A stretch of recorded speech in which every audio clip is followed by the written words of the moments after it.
رزق کے پیالے کی لیکیج کا ایک بڑا سبب اپنے والدین کے لیے دعا نہ کرنا ہے۔ رزق کے پیالے کی وضاحت ہم اس ویڈیو میں کر چکے ہیں، جس میں ہم نے 2 قسم کے غیبی اسباب رزق کے بارے میں بتایا تھا، یعنی اسباب غنا اور اسباب فقر۔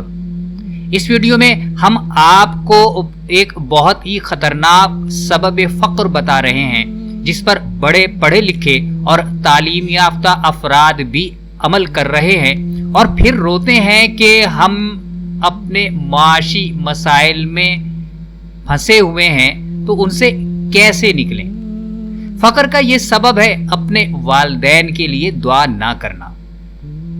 والدین کی خدمت نہ کرنے سے جو معاشی نقصان ہوتا ہے وہ تو الگ ہے، یہاں ہم بات کر رہے ہیں محض دعا نہ کرنے سے بھی فقر کھنچا چلا آتا ہے۔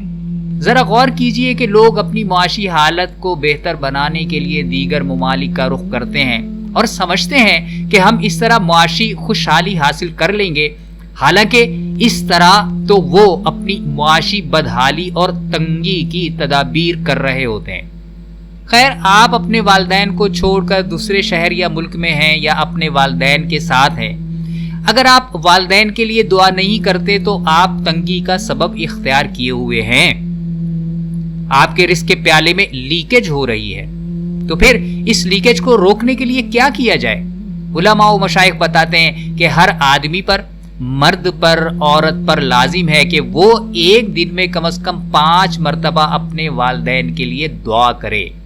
رب ارحمہما کما ربیانی صغیرا، یہ سورہ اسراء کی آیت نمبر 24 ہے۔